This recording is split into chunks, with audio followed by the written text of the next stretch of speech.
Hola, la saluda Gaby del Instituto Bíblico para la Mujer, hoy 14 de octubre, revisando nuevamente nuestro devocional en pos de lo supremo. El título de hoy es La clave de la obra misionera. La cita la encontramos en Mateo 28, del 18 al 19, donde dice lo siguiente: Y Jesús se acercó y les habló diciendo: Toda autoridad me ha sido dada en el cielo y sobre la tierra, por tanto, id y haced discípulos en todas las naciones. Oremos. Padre amado, te damos gracias por la gran comisión que fue entregada, Señor, a tus discípulos y apóstoles del momento, para que fuera pasando de generación en generación y llegar hasta nosotros el maravilloso mensaje de la salvación. Ayúdanos, Señor, a tomar nuestro respectivo lugar y responsabilidad para hacer como hicieron ellos, pasando este mensaje a otras generaciones. Ayúdanos, Señor, a hacerlo en una forma que te agrade y una manera que sea de obediencia para nosotros. Ayúdanos con esto, te lo rogamos en el nombre de Cristo Jesús, nuestro Señor. Amén y amén. Bueno, dice así nuestro devocional. La clave de la obra misionera es el título. Dice, la clave de la obra misionera es la autoridad de Jesucristo, no las necesidades de los perdidos. Entonces, esto es tener en claro por qué es que hemos sido enviados, o sea, cuál es la base de nuestro envío. No vamos porque el mundo está lleno de necesitados y estamos respondiendo a sus necesidades, sino más bien vamos en el nombre del Señor, quien ha respondido a toda necesidad. Dice, cometemos el error de considerar a Jesús como un mero asistente en el desempeño de nuestras actividades. Si somos honestas y nos ponemos a pensar en la manera que llevamos nuestros ministerios, en la manera que servimos al Señor, muchas veces en realidad le estamos presentando a Él nuestros intereses, y tan es así que le traemos las necesidades de otros, y mira que necesito que sanes a esta persona, necesito que hagas esto, pero una persona perdió su trabajo, una persona está con problemas matrimoniales, y nosotros le estamos trayendo los problemas de las otras personas a Él, en vez de nosotros llevarlo a Él a los problemas de otras personas. Pero bueno, esto lo hacemos todos hasta que poquito a poco el Espíritu Santo nos va llamando la atención y nos muestra que estamos al revés en cuanto a nuestro ministerio. Dice, olvidamos que nuestro Señor se sitúa a sí mismo y exige ser el soberano absoluto y Señor supremo sobre cada uno de sus discípulos. Entonces, nosotros venimos a descubrir cuál es su misión, qué es lo que Él ha estado haciendo en la tierra aún antes de haberse encarnado, que es el plan de redención que fue anunciado desde el jardín del Edén. Entonces, si tú conoces las escrituras desde el principio, pues estarás convencido que hay un plan que siempre se ha estado llevando a cabo, del cual tú ahora eres partícipe si has puesto tu fe en Cristo Jesús, y entonces ahora nosotros estamos como estaban sirviendo sus discípulos en el momento, yendo a predicar el evangelio. Entonces Jesús no dice que los perdidos nunca serán salvos, si no vamos nosotros a salvarlos. Él no nos va a poner esa carga, la salvación es de Él y nosotros confiamos en la tarea que Él nos da, pero no tenemos que cargarnos ni cargarlo con todas las necesidades que nosotros pensamos que Él está aquí para resolver. Dice, por tanto, id y haced discípulos en todas las naciones. Id sobre la base de la verdad revelada de la soberanía de Jesús, enseñando y predicando en base a nuestra experiencia viva en Él. Entonces, tenemos la tarea, y no solamente tenemos la tarea, sino tenemos la base de la tarea. Aquel que tiene autoridad sobre todo, aquel quien es el gran soberano, Él es el que nos da la tarea y nos dice qué es lo que vamos a hacer. pero no espera que nosotros hagamos esto sin haber tenido nuestra propia revelación, nuestra propia regeneración y reconciliación. O sea que si lo conocemos, entonces seremos testigos, pero si no lo conocemos, nada podremos hacer.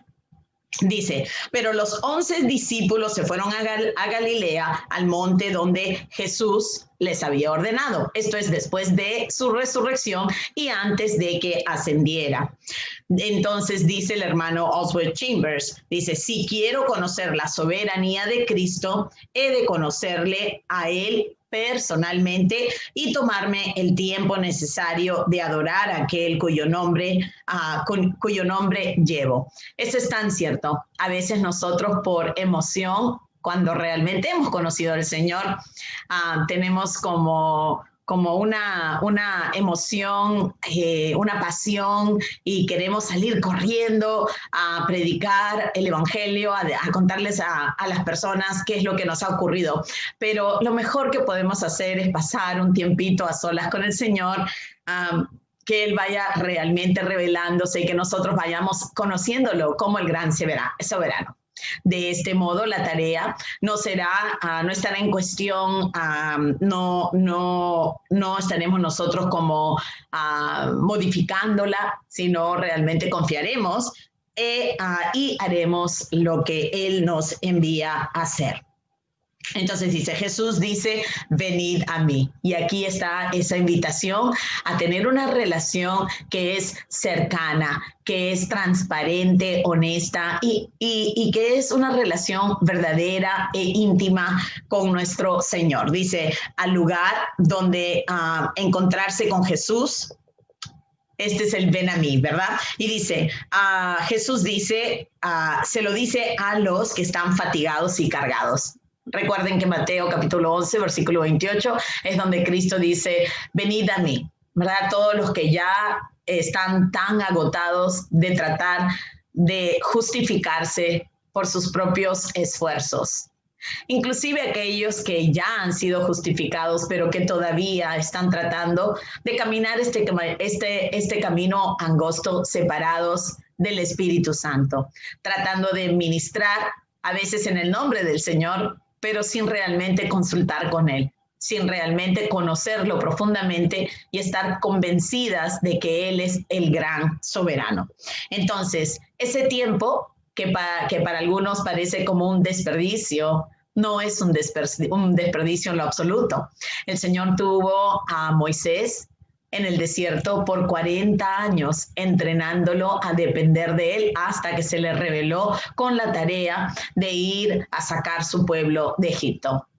De la misma manera, varios de sus profetas estuvieron siempre separados, como los tuvo Juan el Bautista, por ejemplo, separados en una forma particular, consagrados para servicio del Señor. Dice, ¿cuántos misioneros están fatigados? Pasamos por alto estas maravillosas palabras del soberano del mundo sin darnos cuenta de que estas palabras de Jesús a sus discípulos se dirigen también a nosotros aquí y ahora.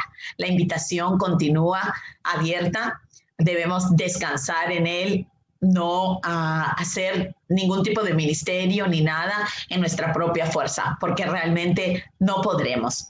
Dice, por tanto, y simplemente significa vivir. Muchas veces nosotros podemos pensar que esto es como misionar, como tenerte que ir al África o a India o a algún país lejano a misionar. Y bueno, si el Señor te está llamando a eso, qué maravilla, obviamente. Pero normalmente el resto de los creyentes simplemente tendrán que continuar sus vidas en una forma que están sirviendo los propósitos del Señor.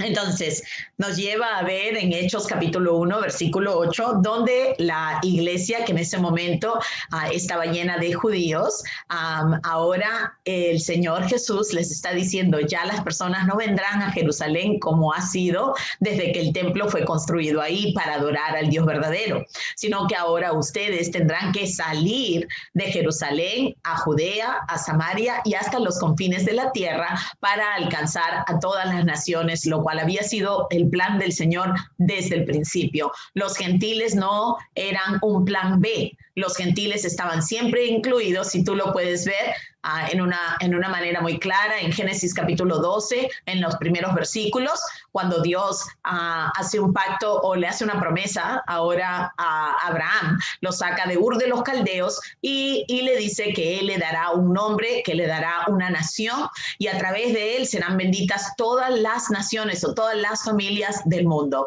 Estaban hablando específicamente de su Hijo, Cristo Jesús, que Gálatas capítulo 3, versículo 16, nos dice que Jesús era el heredero, que la promesa fue dada a una simiente, no a simientes. Entonces el apóstol Pablo aclara que el heredero de toda la bendición del pacto de Abraham estaba apuntando al Señor Jesucristo, ¿verdad? Entonces, ahora que el Señor Jesús ya ha propiciado los pecados, la relación entre el pecador y el hombre con su sacrificio, ahora estamos después de su resurrección, y por ende le dice a sus testigos, aquellos que lo conocen, aquellos que han recibido su salvación por gracia, mediante la fe, entonces ahora han de ir como testigos.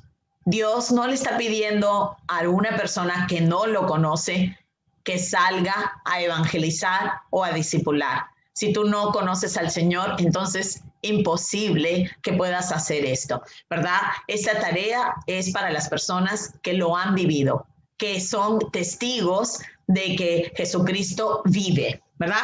Entonces, para nosotros, Jerusalén, Judea, Samaria y hasta los confines de la tierra, significa que todos los círculos de influencia le pertenecen al Señor, y nosotros debemos estar prestas para servirlo y para dar testimonio y poder compartir el mensaje que tiene poder de salvar.